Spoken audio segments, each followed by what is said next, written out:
Hi, everyone, and welcome to this new climate seminar dedicated to climate change adaptation and mitigation.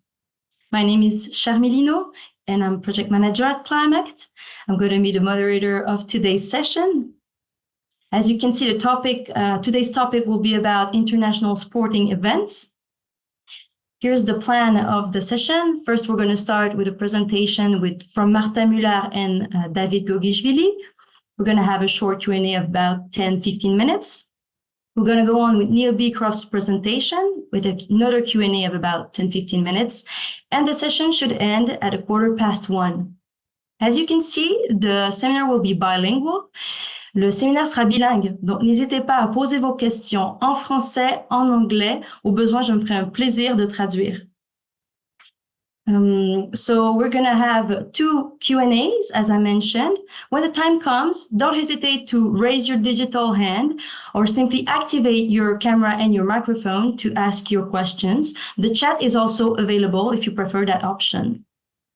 The seminar is recorded, but please take note that only the presentations will be made available on our YouTube account and no part of the Q&A and the discussions in between the presentations.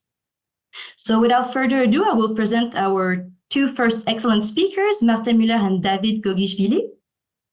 Martin Müller is a professor at the University of Lausanne.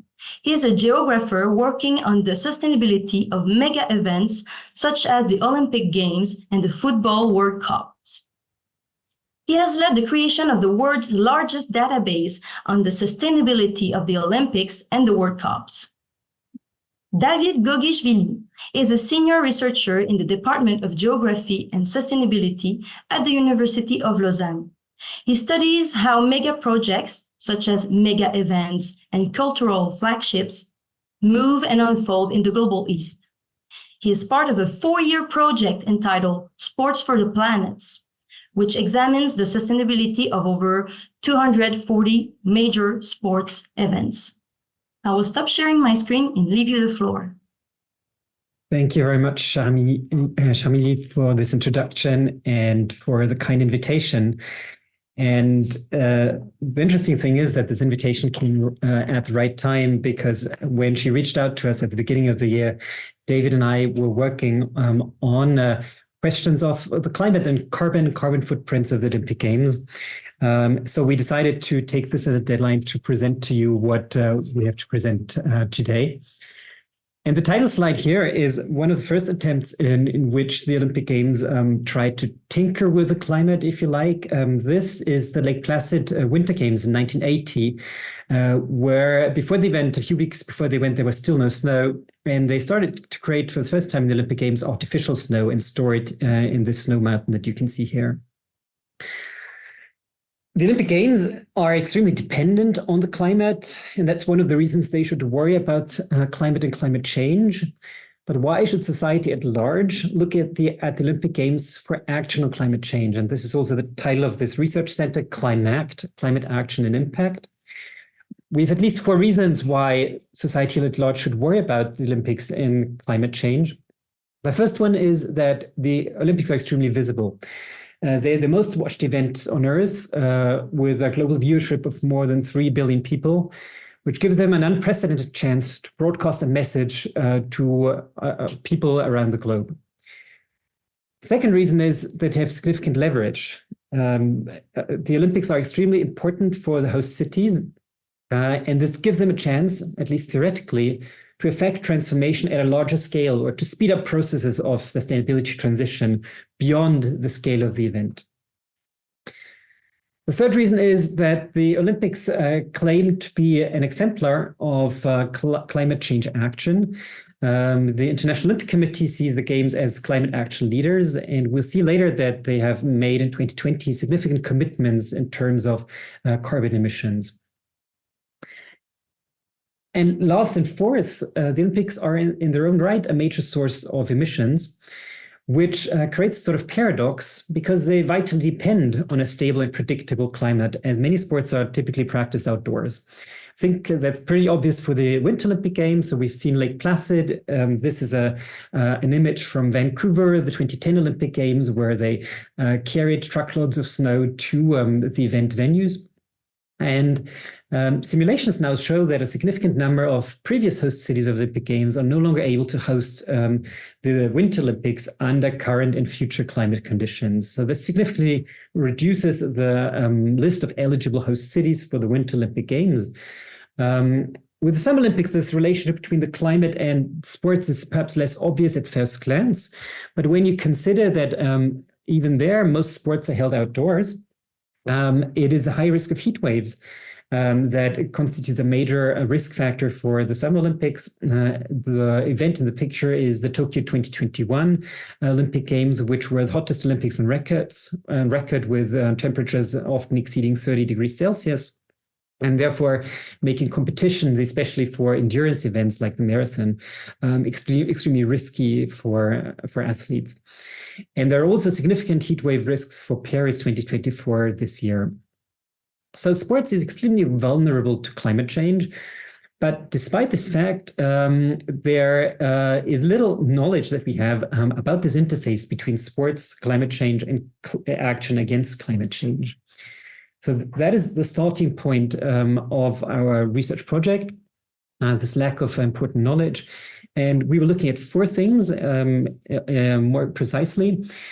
First one was kind of a genealogy of how climate change and carbon accounting emerged as issues for the Olympic Games. When did it start? How did it happen? Then more quantitatively, what are the total greenhouse gas emissions of the Olympic Games and what are the major components? Where do most of the emissions come from? Then we're interested in the use and extent of carbon offsetting in the Olympic Games. And fourth and last, that's kind of the action question is, what is a fair carbon footprint for the Olympics and how to get there? So the future steps. And with this, I'm handing over to my colleague, David, to continue. Thank you, Martin. So to answer these research questions, we collected climate-related data for the Summer and Winter Olympic Games from 2000 to 2028. Vasilia Goena, a geography master's student at the University of Lausanne, was an important part of this process, who is also working on master's thesis focusing on carbon footprint reduction practices in sporting mega events and their implementation in Paris Summer Olympics. Key data sources in the data collection was candidature files or the bid files, official reports published after the event, so-called post-games reports, and sustainability reports. However, consistent sustainability reporting is a relatively recent development, with comprehensive reporting only available from 2010 with Vancouver Winter Olympics. During data collection, inconsistencies were common, including missing information, misidentified data, and contradictions. Furthermore, projected carbon footprints are available only since recently. The figures presented in this document should be considered as conservative estimates or lower bound estimates. They come from the parties that have vested interest in how they're presented and what they share with the public. And what does this data say exactly? One of the key questions for this talk is, how did climate change and carbon accounting become an issue of the Olympic Games? Climate has been a growing concern for the Olympic Games since the 1980s, and its importance has increased since the 2010s. Like this bobsleigh track, this process has not been linear. On it, you see the stars of the decades marked in the red. And in 2017, when this photo was taken, Pyeongchang was preparing to host Winter Olympic Games, where 95% of the snow in the end was artificial. But it was Lake Placid who made the history with the first use of the artificial snow for the Olympics. And this marked kind of hinted at the challenges that climate change would soon pose to the Olympic Games. In the 1990s, we see surging global environmental awareness, and the first sign of this is the establishment of greenhouse gas protocol, setting standards for emissions reporting. Sydney's selection in 1993 as the host of the 2000 Games solidified this environmental, increasing the importance of environmentalism at the core of the Olympics, and demonstrated through the site remediation, eco-friendly design, and focus on raising awareness of the environmental issues. In 1994, IOC formally embraced environmental protection as part of the Olympism. That same year, Lillehammer hosted the so-called Green Games that showcased environmental practices in the organization of the Olympics, and this happened a few years before adopting Kyoto Protocol, a global treaty influencing the rising focus on environmental impact with the Olympics. Next was Turin, that made history in 1990 as the first city to include carbon offsetting in its bid for the Olympics, while Salt Lake City followed by offsetting emissions in 2012. This was important to note here that it was not mentioned in the original bid, but unlike in 2010, when Vancouver became first carbon neutral Olympic Games, at least according to the Carbon Neutral Network certification. The IOC's Olympic agenda, adopted in 2014, marked this major shift by making sustainability a central pillar of the organization. This contrasted with the selection of Beijing for the 2022 Winter Olympics, with its known full reliance on artificial snow. The Paris Agreement that followed was adopted soon after, further underscored the urgency of action with its net zero goal by 2050, shaping the backdrop of the IOC's future commitments. Sadly, it was Rio 2016 that set a record despite all these changes, with the highest carbon footprint that we'll see soon. The IOC responded in 2019 with the new norm and pledged to become climate positive from 2030 onwards. In the immediate future, Paris 24 aims to break ground as the first Summer Olympics to offset more emissions than it creates. And in 2032, we will then hopefully see the first carbon positive games that is contractually obliged to be carbon positive. This raises the question, can we organize future Summer Olympics with adequate carbon footprint of around 300,000 tons of carbon? And with our calculations, this should be around 2048, or it's kind of a wish.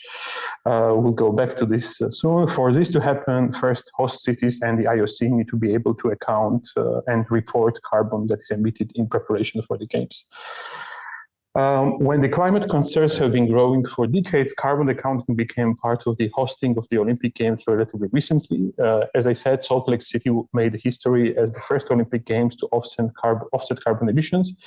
Then it was 2006 Winter Olympics in Turin that marked the milestone, with the organizers publishing first sustainability report, but also offsetting declared emissions. And it was then Vancouver in 2010 that hosted first Games that was stated its goal to be carbon neutral in its bid document. Meanwhile, IOC also kind of caught up in terms of carbon footprinting methodology, and it announced that the Olympic Games will become climate positive from 2030 onwards. In June 2023, Paris launched a new tool to help sporting events reduce their carbon footprint, and that this is a tool that aligns with Paris 2024 goals of reducing emissions and official practical solution to event organizers. As I said already, IOC committed to making the Olympic Games climate positive from 2030 onwards. The 2032 Olympic Games in Brisbane will be the first contractually obliged to achieve this climate positive designation. These commitments can be achieved through a combination of two levers. First of all, emission reduction measures and carbon offsets, but we need to know what is the carbon footprint of these events to speak about climate positive events in the first place. And this is not easy because carbon footprint data has not been actively reported. The first detailed breakdown for the Winter Olympics was provided by the organizers of Pyeongchang 2018 that recorded the highest carbon footprint among the Winter Olympics. The reported emissions of Beijing 2022 Games are almost 50 times lower than those of Pyeongchang, despite only a small difference in the number of the new venues each host constructed. But we should consider here that Beijing hosted the Olympics without spectators. With spectators, it would have had even higher carbon footprint. On the other hand, we have Summer Olympics that has significantly higher carbon footprints. It was London 2012 that provided first detailed breakdown of the emissions, that is construction, spectators, and the operations. However, soon after, Rio kind of improved the record of the London 2012 with emitting almost even higher than the organizers of the London Games. Here again, we see that there is kind of seemingly kind of a reduction of the carbon footprint, but we should also consider here that Tokyo, that hosted the Summer Olympics in 2021, had no spectators again, and the footprint was limited due to this. From this data, the average carbon footprint of the Winter Olympic Games is significantly lower than of the Summer Olympics, even if we exclude the 2002 and 2026 games. But how does this Olympic carbon footprint can be discussed if we look at the revenues that these events are also providing? We can put these emissions against the revenues earned by each specific edition of the games. Highest earning editions are usually the highest emitters also, per $1 million. The revenue data is a combination of ticketing, broadcasting, and sponsorship revenue, majority of which incidentally goes to the IOC in Lausanne. Beijing 2022 is omitted here as International Olympic Committee has not provided the data on revenues. And in order to deal with this footprint, one of the ways of reducing the impact of the Olympic Games is the offsetting. Carbon offsetting that has been criticized by different parties, and the pace and the importance of the offsetting has increased over the last decades. It hasn't been universal practice, and its scale has often been disproportionate to the emissions of the event, but the types, practices, and scales of the offsets have slowly increased with each edition of the Olympic Games. It should be mentioned here that often the official partners for the carbon offsetting are among the world's biggest polluters as well, such as British Petroleum from London 2012 or Dow Chemical, that was main offsetting partner for 2014 Winter Olympics and 2016 Rio. And offsetting remains a complex issue, and it can serve as distraction from the direct and dramatic emissions and the emission reductions. And they are incompatible with the Paris Agreement overall. And opportunities for longer-term emissions reductions may be reduced by over-reliance on offsets. And here I pass the word to Martin. Yeah, thank you, David. I think what we've seen is a little how the Olympics have been doing in terms of emissions over the last couple of years. Now, in the last 5 minutes, I'd like to give an outlook of what things should look like, in our opinion, based on the data that we've collected. And so the first thing that the Olympics should do is, in our opinion, fix an absolute emission target and not just net zero objectives. Net zero objectives are in principle easy to reach if you only need to offset your carbon emissions and buy enough carbon certificates and offset certificates to do that. So becoming climate positive is in the end just an accounting exercise. What should those carbon emissions be, in our opinion? Well, first of all, they should be differentiated according to hosts in the global north and hosts in the global south. Why? Well, you can see that a little bit between London and Rio de Janeiro. One of the things that often happen is that hosts in the global south will perhaps need to build more infrastructure than hosts in the global north. That was not the case here in London. London has had much higher carbon footprint from construction, but the two types of hosts should be measured according to different standards. And then, first thing to look at is a baseline. What could be a baseline? Well, if we take the London 2012 games as a baseline with their 3.3 million tons of CO2 equivalent of emissions, and we apply that baseline to the IPCC scenarios and the reductions that are required, then we are looking at a 50% reduction of this by around 2030, 2032. Also to 1.6 million, a roughly 75% reduction by 2040, so 0.8 million, and a 90% reduction of absolute emissions by 2048, 2050 to 0.3 million tons of CO2 equivalent. So Paris is actually on track if we take this trajectory. The next Summer Olympics, Los Angeles and Brisbane, will need to at least keep this, which might be actually quite difficult because of their location, which requires significant air transport for spectators to get there. So it will be quite interesting if we have similar carbon footprints for the next two Summer Olympic Games. The good news is, in general, that it is in principle not difficult to get to those reductions, although they may seem ambitious. And the games can be held in accordance with the Paris Agreement, but they do need significant change. And the two major measures, if you look at the major sources of emissions, are going to be no new construction, which will reduce this blue bar that you can see here. And that will also reduce the scale of the event. You could spread sports disciplines to different locations where the venues are already existent. And the second one is to reduce the number of people who come by plane to a minimum, and rather invest in fan zones around the world where people can have an experience that's very similar to being in a stadium, and perhaps prioritize local spectators and minimize the need for hundreds of thousands of fans to travel from around the world. The good news here is actually that this leaves the revenue streams of the Olympic Games mainly intact. The main revenue streams are based on the rights for broadcasting and the rights for sponsorship and the ticketing, which will not be significantly affected by those changes. So it is a situation where the business model does not need to change massively. So the Olympic Games need to walk the talk from a carbon giant to a carbon dwarf. They are based on this paradox that they are in a way destroying the conditions of their own existence, if you like. And that transition will be very much possible as it will not cut into major revenue streams.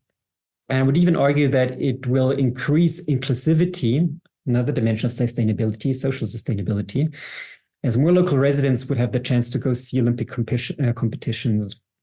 So it becomes much more of an event that's significant for the host community as well. And these changes do not require significant technical innovation. It's really mostly a question of the political will and the implementation to get there. And luckily, under current rules, my retirement will happen in 2048. So with my team, we'll stay tuned and see whether this giant actually turns into a dwarf over the next couple of years until 2048. Thank you very much. Neil Beecroft est un expert en durabilité et innovation, cofondateur de bloomUp, ayant dirigé la durabilité pour l'Euro 2016, les Jeux olympiques de la jeunesse 2020 et le Tour de France 2022 à Lausanne. Il a affiné ses compétences en Suisse romande avec un master et un CAS en gestion du sport à l'IDEAP et des certifications en innovation disruptive de l'IMD et en finance durable. What I will try to do is to really deep dive, on the behind the scenes of events and what we don't really see within studies or articles, and just transparently showcase, what's happening within the operations of mega sports events. I'll go quite fast, so please keep your questions and seatbelt on for the end of the conversation. But what I try to picture is really the holistic approach of mega sports events and what we try to do from within, having a foot out and having a foot in a mega sports event as a consultancy agency. So just a couple of words on bloomUp. We're 3 years old. We're based in Lausanne. We work all around the world in Switzerland and other international events around the world. We're 4 business partners in crime, working on different topics, and we're very lucky to have a team of operational communication and junior experts along us. We also have freelancers specialized in different functionalities around the organization of sports. Of course, we go from strategy design to implementation to legal to carbon footprints, and that keeps us motivated, having currently participated as well to the revision of ISO 2012-1 certification. We work in mega sports event, but as you know, all supply chains and all the industries meet around a football pitch. And this is why as well now we're trying to engage with the academic world, with corporations, with local authorities, NGOs as well. What I will try to showcase now is really going as well in line with the recent presentation, is we need a transition in sports events. We need to change the narrative, change the purpose, as Sasha was saying, and I'll try to showcase why, if we don't act, there might be the question of stopping organizing these events, and these events really need to take an active role in terms of society beyond the economic impact they have. What is clear is, and I think COVID has shown that, sports is not too big to fail anymore. And so the planet doesn't need sport, but sport needs the planet, as we were seeing before with the carbon footprints and the scientific studies around global warming, climate change. What is also interesting to see is the influence of sport in society, and we're seeing that over the last centuries as well. Sport is increasing its influence, and this is an interesting study done in 2019 on how soccer players, you may remember Cristiano Ronaldo ditching as well a sponsor, a partner, a PET bottle on the side, saying it's not healthy, and visibility online for this type of behaviors towards healthy lifestyle. And what maybe we're seeing since 2019 now is also the emerging of new influencers that are also taking voice on social media, and we have to rethink as well of, what are these social media influencers trying to vehicle in terms of consumption, versus what these football players or these sport players could also potentially play in terms of positive influence. And that's what we try to do, is to work with sports events, with athletes as well, to engage their voice, and what other NGOs are doing as well within the ski industry, and to potentially as well showcase a positive change. So the history has been given in the previous research on key dates. I think as well, sports is waking up currently with finance and with consumers on how sustainability can play an active role and how these events can be better. I think what we also need to take into account is the positive legacy potential of these events, and that's what WWF had done in 2012. If there's no sportive events, of course, our society consumes always more, produces always more. If there's non-sustainable events, like in red, then of course we go back to our normal habits. Now, if these events are rethought, reshaped in a way where they can leave a positive legacy in terms of active lifestyle, in terms of public transport usage or infrastructure investment, that's where these sporting events can play a role in terms of transition. What I also want to showcase in the presentation is, of course, we need to massively decline carbon emissions, but we also have to take into account all the other factors linked to the negative or positive impact that those sporting events have in terms of biodiversity, in terms of public health, and name other impacts they have. So what we try to do within our agency is, of course, play a role in making new rules.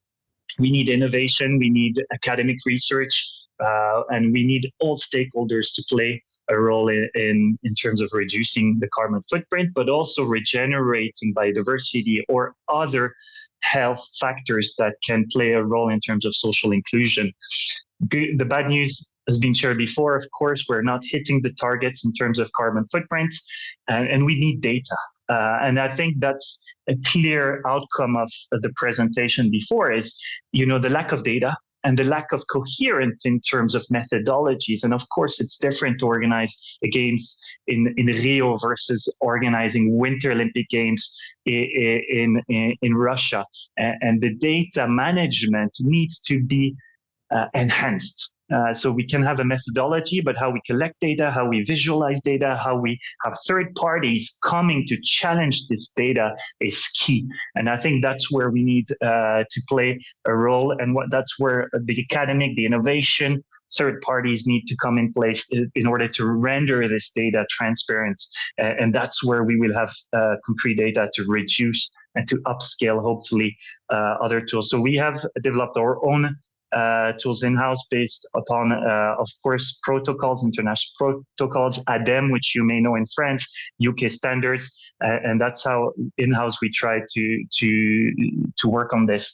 If I just take an example of Tour de France, I have a lot of friends who say, well, Tour de France, massive impact, we should stop it. And then the problem is, if you do stop it, how many Belgians, Dutch, Germans, or name them, stop cycling? And the inspiration behind that for people to go towards, soft mobility and to be inspired to move more, to use bikes, to train from grassroots level. And that's what we tried to do within the city of Lausanne, where we had more than 90% of fans coming to Lausanne by public transport. It's not often the case. It's not always the case. Of course, Lausanne city as well is very accessible by public transport, but we try to push as well the boundaries. We try to push the boundaries in terms of waste management targets. We try to reduce our own carbon footprint as well, from the responsibility of the local organizer and how they receive the stage. And of course, we try to increase as well disabled access. Energy, water, climate as well were key topics.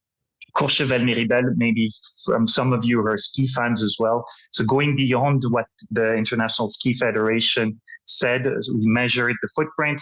And for Courchevel-Méribel, we managed for the whole resort to have more than 65% of people coming by public transport, navettes, shuttles, etc., which goes beyond, again, a normal ski weekend. So we do believe that, of course, a big job and work needs to be done in terms of reducing the impact, but sport can play a role as well in those events to accelerate change. Another key example is putting all the machinery, so the snow bashers, in terms of biofuels, which doesn't really happen on a ski season. And that's as well contributing as well to reducing the footprint, having vegetarian options, etc. Regenerative economy. So of course, now we have to go beyond reducing. We have to regenerate. How can sailing collect data on ocean acidification, on plastification, on ecosystems? How can sailing as a sports play a role in terms of regeneration? How can golf transition from reducing water, pesticides to re-nature, rewilding? And this is a discourse that we don't often hear. And that's where we also have to reinvent sporting models that take an active role in terms of rewilding, regenerating, and working hand in hand with science, with the academic world, and going beyond just trying to reduce, but try to regenerate. And I think there is a big transition in terms of methodologies, in terms of organizational models, and we're just at the starting point. Social inclusion. So of course, we are talking about biodiversity, climate change, but what is really important to think about, the narrative, the purpose, is by 2035, half of humankind will be overweight. Mental health issue is exploding. So we do believe that sports plays an active role in terms of reducing health costs, in terms of prevention. And those mega events need to take this, those international federations need to take this as part of a key solution to facing sedentary lifestyle, to facing mental health issues, and not currently stopping at purely elite sporting promotion or the economics behind, as we were discussing before. And if you do invest in a healthy lifestyle, if you make youth, if you make as well corporations move, and I think that's what as well is quite interesting behind Paris 2024, is this active lifestyle guide, which transforms cities, transforms society, and makes people move. And that's a key role that sport now needs to take to have youth meeting, to have social inclusion, and also to play an active role. Other social inclusion is like food distribution, as well having a reality check and seeing that food hunger does exist in France, in Switzerland, and these events play a key role.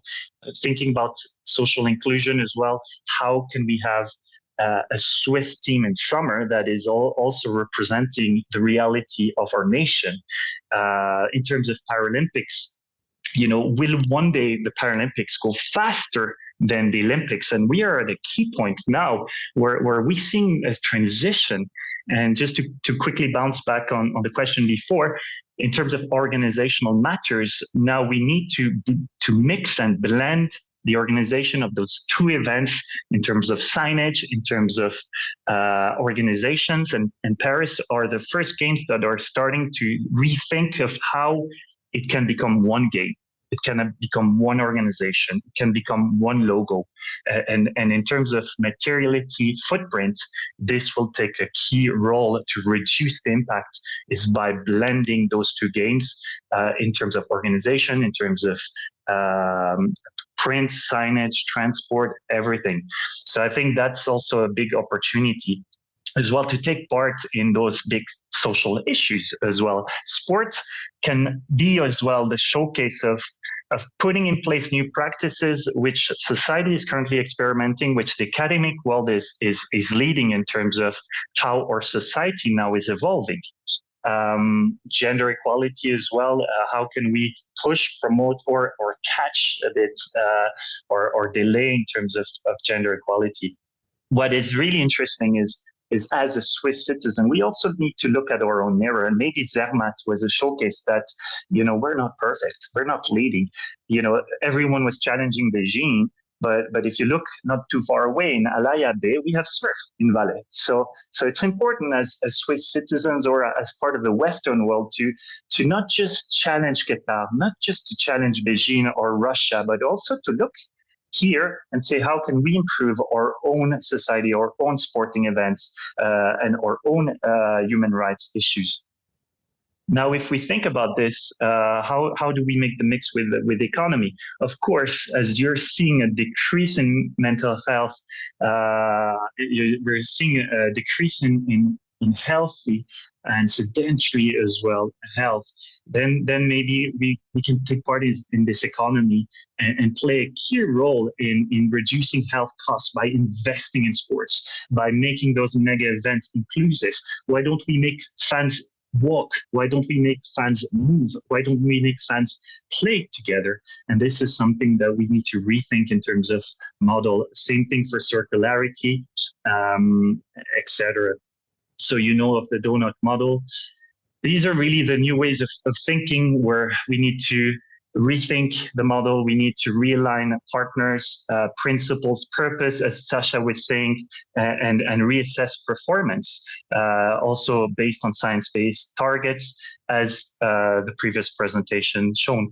So in terms of innovation as well, we need to think about to which cost as well. What's the legacy beyond the stadiums that were built? What's the impact locally? How are the impact reports followed? Not just the event stopping after the final, but how does the event continue in terms of legacy? And this is something quite interesting in terms of material flow analysis.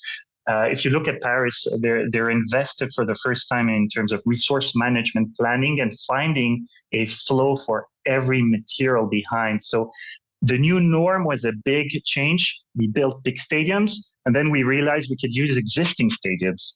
Now the next switch is about reusing materials, reducing materials, finding a second life, going beyond recycling, but repurposing. And that's, I think, what Paris will bring as well as a potential new norm in the way of thinking events Quick transition, 2016, if you jump back, COP21 to Euro 2016, we tried to put the word carbon in the head of the general public because it was something that at the time was not as streamlined in terms of the media, in terms of how people understood. And we did a lot in terms of engaging fans, the organization, teams to discover what the carbon footprint was and to put in place concrete solutions to share transports, but to also understand what a ton of CO2 meant in terms of numbers of footballs and to push fans to come by public transport. There was no parking spot available around the venues, so fans had to come locally by public transports, and of course different initiatives in terms of pricing outside France, inside France, to reduce the footprint as much as we could. You may have followed the Winter Olympics. Athletes came by public transport to the venues, and that was a great way to engage as well with the fans, with normal citizens as well, to show a different image of the local games and to hopefully leave a positive legacy for people who realize that going to Lausanne by train is faster than being in traffic jams. Also thinking about energy and pellets and rethinking as well other aspects, inclusion, mapping as well, accessibility to the venues for tourism purposes and hopefully as a legacy locally. Just a quick example of materiality and how we can rethink materials. That's also key research we did on the games to think about what 1 square kilometer of signage and look could be repurposed as well, or rethought in terms of which material was used, going beyond PVC, which has a lifespan of 50 years. So how can we find new materials that reduce as well the footprint? So we've talked about different tools, metrics, carbon footprints, and of course, methodologies. Data needs to be standardized and improved.